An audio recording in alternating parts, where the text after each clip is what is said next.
First of all, can you please tell me how did you get involved with the theater in the first place? I was actually a kid, and I did church musicals and then high school musicals on stage until I realized that there was all this backstage work that could be done, and that part looked more fun. So I started doing sets and backdrops in high school and fell in love with it and wanted to do it for a living. Why props? Funny enough, I did do props in university, and I also did scenic paint and set design in university. And I was just looking for work after in any of those categories, and I happened to get a gig doing props. And just it ended up appealing to me more than the other two fields. So I just continued to try to look for work in props. So I do some freelance scenic painting still, but mostly I do props, and that's there's a sort of an intensity about it, a practicality blended with creativity that I really love about it. It's a lot of creative problem solving. And I really love that aspect. Yeah. And what training is required in order to become a prop person? Like, if someone is interested in this career, does he have to take some courses or take an apprenticeship? Actually, both apply. I got formal training at a university. A lot of people get training at college or at university in order to go on and do it professionally. I think there are some people who go straight from high school or what have you to the field. But I think that the sort of formal education makes it a little easier, as with most places. I think it's just one of those things. To have that formal training makes you a little more hireable. But there's also apprenticeships and mentorship positions and things like that are available through different grant systems in Canada, so you can kind of go through those. Sometimes people will mentor you just if you know the right people. So there's a lot of sort of different ways to get in, but I certainly went the formal education route. And then I volunteered for a little bit, actually, to get some professional designations, did some summer fringe festivals, which is sort of how a lot of people get in, got my professional credits together, and then was able to get my first job that way. And how did you become the head of props here at Tarragon Theatre? I worked under somebody else who did mentor me. So Lake Ma at YPT, she mentored me, and first I was like I said, volunteering there, and they already have a volunteer system set up, so it was pretty easy for me to go in there and do that.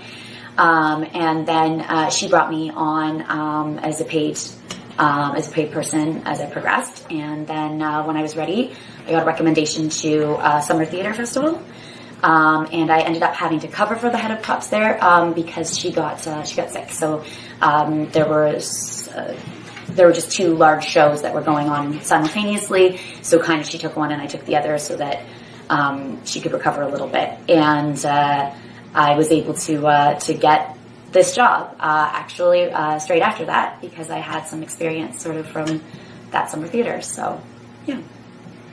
And what are your main responsibilities as the head of props? I provide, it's my job to make sure that on stage, in the end, is everything that isn't something else, that isn't a set piece, that isn't a costume, that isn't lights, that isn't sound. So basically furniture, small hand items that people manipulate, set dressing,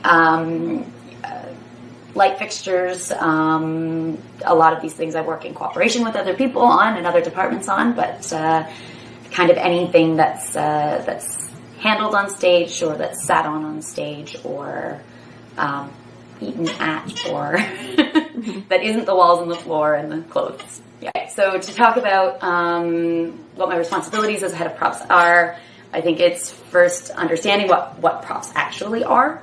And that is a bit of a shifting definition because it actually does depend on the theater that you're in. So I can talk about what I do here at Tarragon, but different props people will have different things that they're responsible for. So here, I take care of furniture, hand props, so anything that the actors manipulate, and for things like lights and that you see, so like a chandelier or a practical lamp that is sitting on a dresser, but you know, the sky lighting that lights up the actors' faces, and that would be done by a lighting designer and the tech crew. So there's certainly crossover that occurs. We generally have meetings that determine kind of where my job is going to pick up and where somebody else is going to stop. So for instance, if there is a shelf unit that the carpenter may build the shelf unit, I may paint it. The scenic painter may paint it. We also divide things up based on workload. So props are a very shifting kind of a thing. We're generally responsible for things like weaponry. We are responsible for some special effects, but we'll also get help from our technical director on some of those special effects, or they may be taken off our plate completely. So it really kind of, each show is very unique. You will end up with a props list, and you will normally work with your technical director, your set designer, your costume builder, your carpenter, your lighting designer, your house technician, in order to make sure that all of the items are covered off. And sort of here we go partly by the job description, and we also look a little bit at people's skill sets. So our wardrober will sometimes take things that require props that would require a lot of sewing. She'll sometimes take those off my plate for me. And vice versa. I will sometimes, if something requires a lot of building but is technically a costume piece, I may take it over. So we have a little bit of sort of share back and forth in this theater. So in the end, my job is to make sure that not only do those props make it onto stage in the end, that they look the way that the designer and director want them to, that they function the way that the actors and the director wants them to. And I support the rehearsal process as well. So it's my job to make sure that there are the real items or stand-in items in the rehearsals as they begin, and sort of walk through the rehearsal process with the actors, the stage manager, the director, the designer, to get to props that function properly for the entire sort of vision and the actual functionality of the final production. I also need to make sure that I stay on budget and that I'm keeping my production manager, my technical director in the loop of everything that's going on, so that they know everything is, being done correctly, is being done safely, following labor standards, all that other stuff. So, yeah, lots of. You mentioned special effects. Can you give me an example? Special effects is a really, really large category that props people do up to a certain point, and then some people specialize in. So I take care of minor special effects. So special effect like a breakaway glass, a mirror that shatters on stage, lighters that light up in a flameless theater. So we're not allowed to have fire on our stage, so all of the lighters have to be lit up with lights instead, that kind of thing. So replacing sort of I would say the smaller effects. Stuff like general haze and fog and smoke, that goes to the technical director and the house technician. So there's some different sort of back and forth as to exactly who takes care of each individual special effect. Sometimes it's a pot of flowers that grows on its own. Sometimes it's so just those mechanical sort of moving strange props like that. I see. Mm-hmm. And by the way, what's the difference between props master and props designer? Funny. Design has a suggestion that you will be dealing with the reason behind the prop. You'll be dealing more with the director from the outside of the play, from the outside of the production, to assist coming up with themes and overall aesthetic design of the prop items. So sometimes you'll have a set designer and a prop designer, and they will be two individual people. And a lot of times, though, the set designer will cover off and be the set and prop designer. The props master is the person who is a person who builds those props. There is some design and research and things like that go into that as well. And certainly there are visual and aesthetic choices that are made, but the overall look of everything would be determined by the prop designer, whomever that may be. Probably a different person in a lot of cases than the props builder or the props master or the head of props. Yeah. And how big is the props department here? How many people are you responsible for, or do you work all on your own? It changes throughout the season. I will start the season alone. I will finish the season alone. But I have a rotating assistant, so she is also the head of paint here. And she fills in as the assistant props person when there are downtimes between her scenic paint work. Other than that, we have what's called assisting hours. So I can call people in on a casual labor basis up to a certain number of hours when I need additional assistance. And if there's a crew, so sometimes a prop crew will be hired as part of an install or a part of a strike. And so I'll just see them through those bits. That normally doesn't last very long. And how do you delegate responsibilities? I make sure that I'm in charge of the money. I'm in charge of making sure that everything is kind of on the list is moving ahead and getting finished.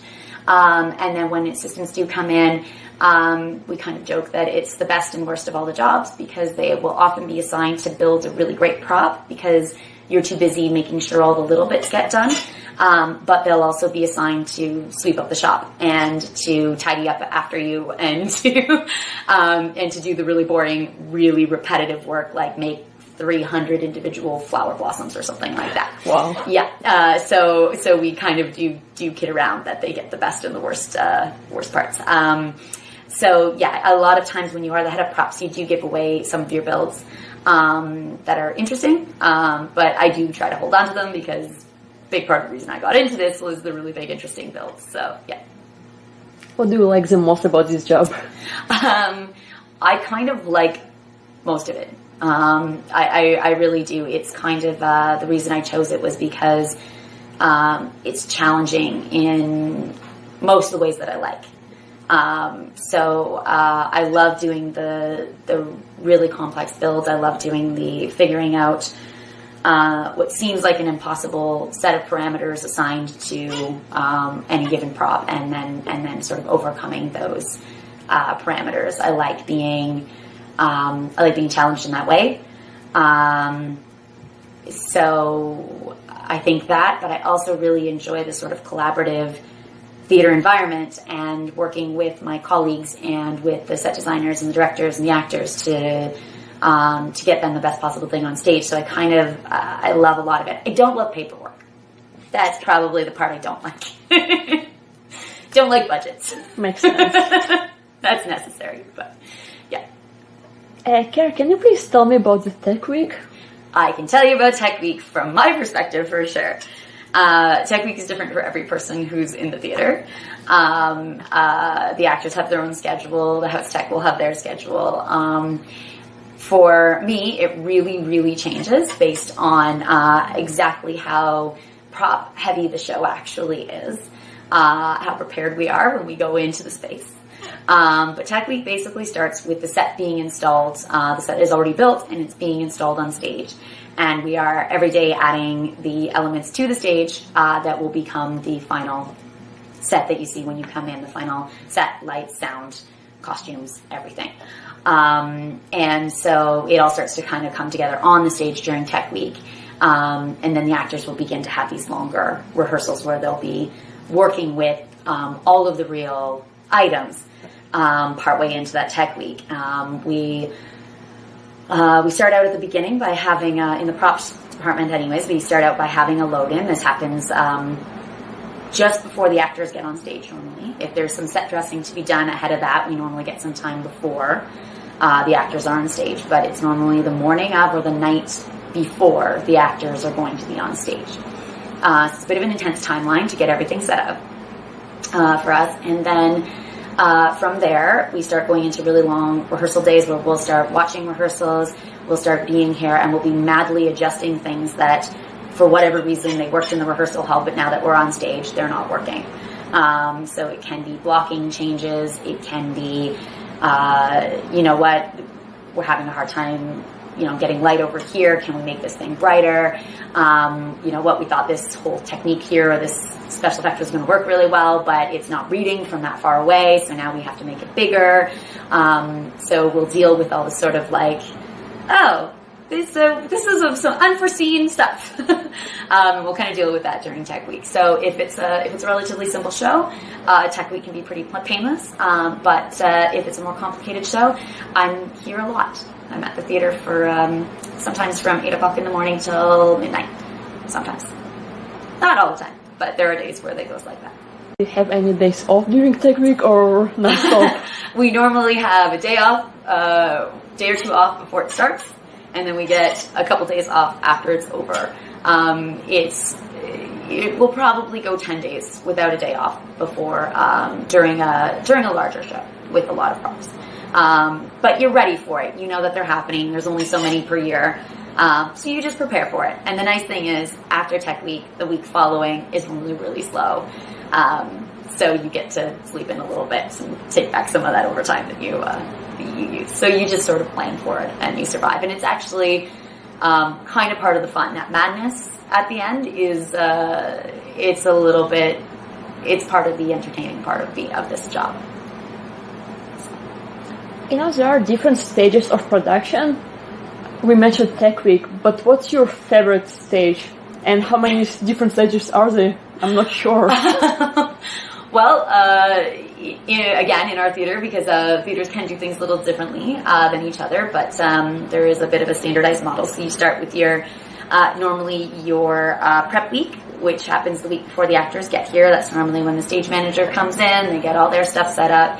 You start working with them to go over all of the props and things like that are going to be in the play. You guys go over the props lists together and stuff like that.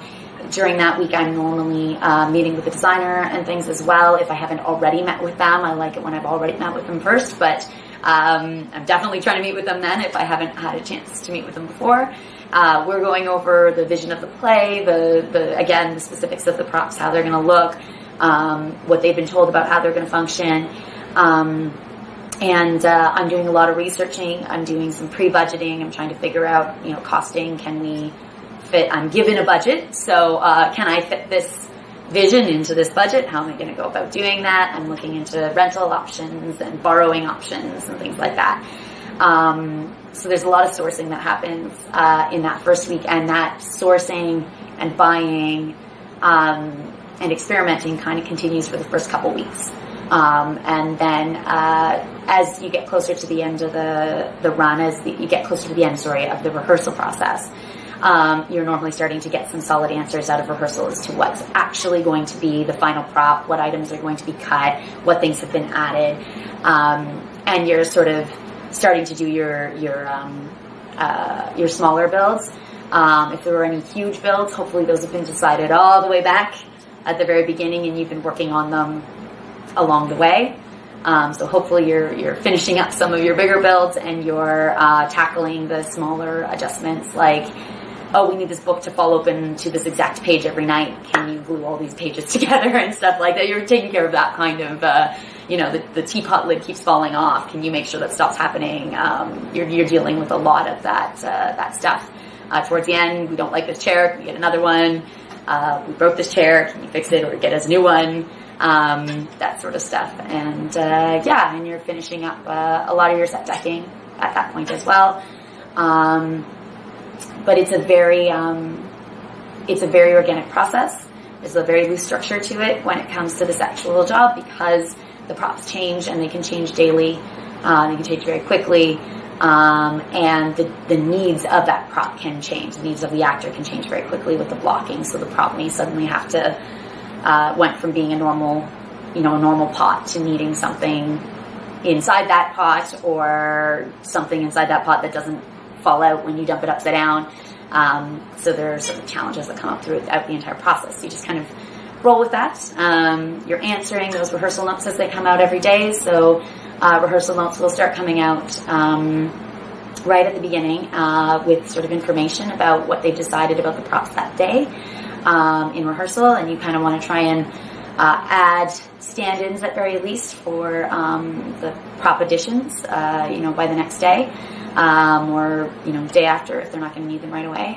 You try to make adjustments sort of within a couple days to the props that they've got that they know that they're keeping.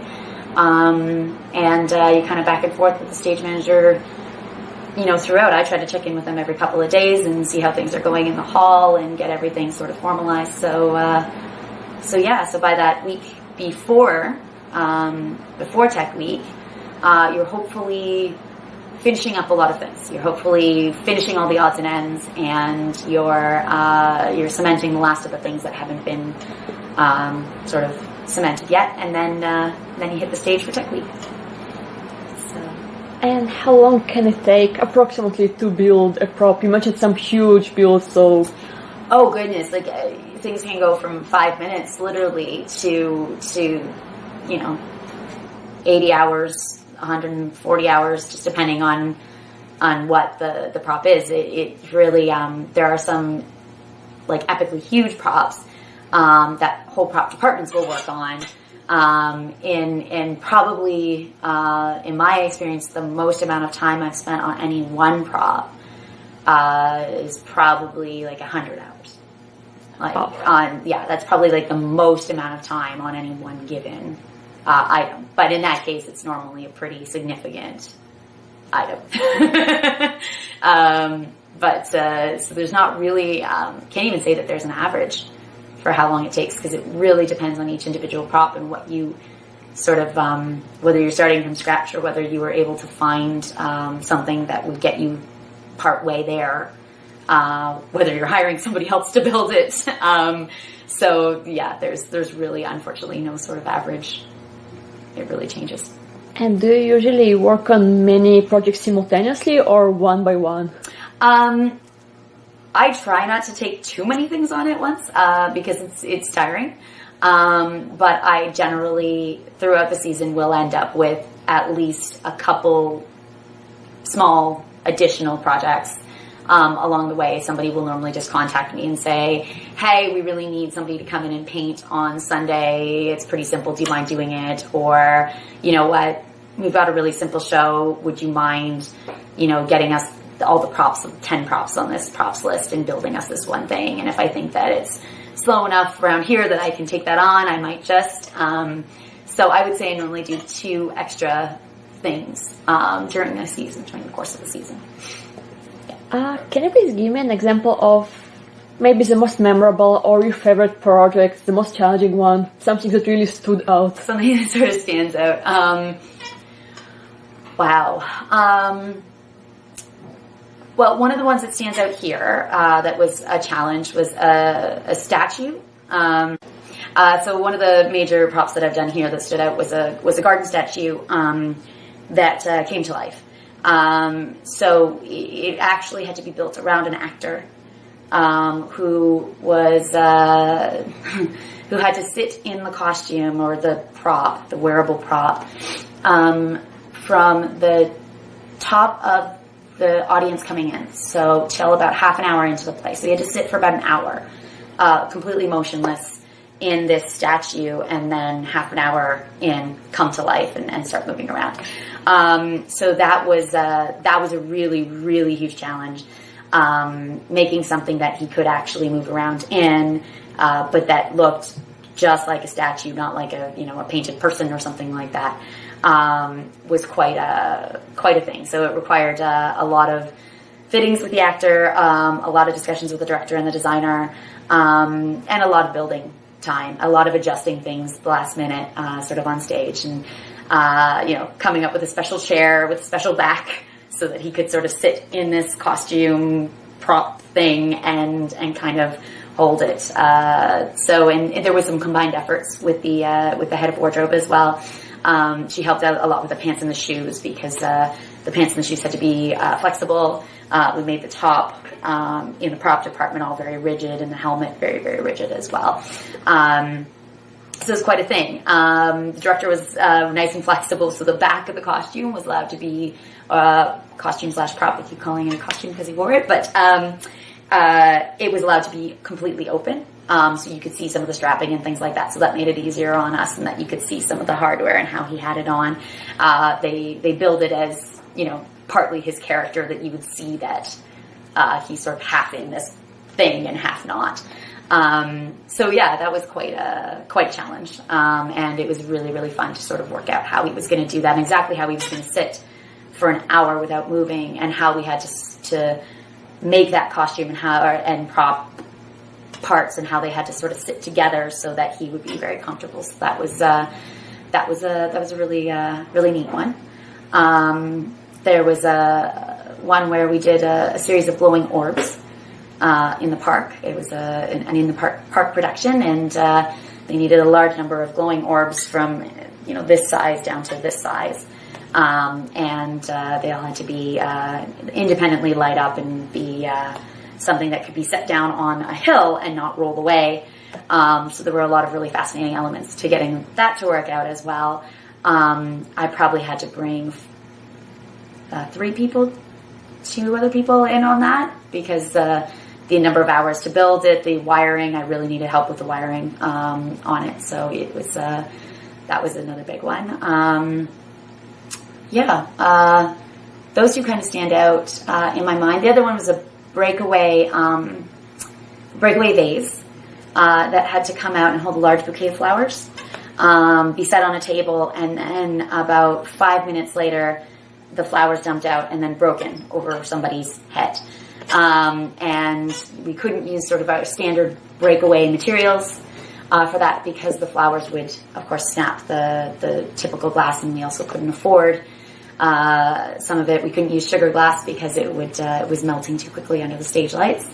So we had to come up with some, and it's also sugar glass is very fragile, so it can break very, very easily. So the weight of the bouquet would probably break it. So we had to come up with a whole new way of sort of doing this vase, which the formerly mentioned head of scenic paint / props assistant and I managed to do. So yeah, those are some that stand out a lot. And do you usually buy props or create them? It's a really big combination. Big combination. I often, there are normally bought elements in almost everything. Other than just raw materials. Sometimes it's just raw materials, but a lot of times we start with something that's kind of right, and we go from there. Even if it's something that looks like it was made purely from raw materials, there's a good chance that, if it's a solar system or something like that, that there's a bunch of balloons or balls that went into making it. There's a lot of sort of found items that turn into other things. It's a lot of what happens. I have heard that any good prop designer is probably on some kind of government watch list because of your research. You do research some very interesting things. So some of that research includes things like weaponry and bits for building a bomb, or just body parts, and you have to make a dead body on stage, so you're looking up dead bodies on the internet. And so it's one of those things where you kind of have to look at stuff that's not on the up and up all the time. You look up a lot of weaponry and stuff, and so torture devices. So I think probably that you end up on some sort of government system somewhere. But I also imagine that they stop looking at you after sort of going, oh, this is probably somebody who works in the entertainment industry, because there's enough people working in the entertainment industry doing this research that I don't think anyone's on a terror watch list for looking these things up. And how long is usually the research stage, especially for a period place, I guess? The research kind of goes throughout the entire play, or the entire build process, right? it often starts with the director, set designer, even the playwright will do research that then gets sort of like handed on to you, and you pick up you become more and more specific. So it sort of like goes more and more specific as it goes through people. But you are doing sort of visual research. How does this exactly function? And then there's also research like, has anybody built a prop that can do this breakaway effect before me? Or this magic color changing effect, has anyone done this before me? So I can just copy what they did. So that I would say goes on throughout the entire thing, but the bulk of your research kind of happens in the first few weeks after you get the props list, because you want to try and know what you're doing for the following weeks. Yeah. Do you have any theatrical traditions or superstitions, any rituals? Yes. I think that it's pretty pervasive in the theater industry. So you don't say good luck. You can say have a good show. But you say have a good show or break a leg, but you don't say good luck. You do not mention Scottish play in a theater. You aren't supposed to whistle in a theater, although I don't know how many people worry about that anymore. I think too, I have my own personal superstitions. I think we all do. I believe that on every props list, there's going to be a prop that I think was easy, that's going to turn out to be really hard. There's going to be a prop that I thought was going to be really hard. It's going to turn out to be really easy. And I believe that happens, and there's just no way of foreseeing what it's going to be. Something is going to fool me, no matter how experienced I get. I think I also believe that if things go poorly during tech week and everything's really hectic, probably opening night's going to be good. These are more my personal. There is this sort of age-old one of if dress rehearsal goes poorly, opening night is going to be great. I'm not sure how many people actually believe that, or you just say it to yourself because dress rehearsal didn't go well, so you're just really hoping opening night will. And do you have any special customs for opening night or the last night of the show? Anything special that you do together? Yes, so often we will have an opening night party here, and a lot of times people do. The tech department here normally has some drinks together and dinner as the show is going up. So the show normally opens at 8, and we normally order dinner, and we all eat together. We get dressed up, and we sort of toast the show opening together as a department, and then we join a larger group party with everybody in the theater, and even audience members, cast members, everybody, when the show is over for the evening. Mm-hmm. And that's our sort of our tradition. Strike is when the show closes. I think a lot of times the actors do things, and the technicians strike it and go home because they're tired and they want to go home. All right. Anything else you would like to add before I finish? No, I think that's it. Thank you so much. Right. Thank you so much. You're welcome.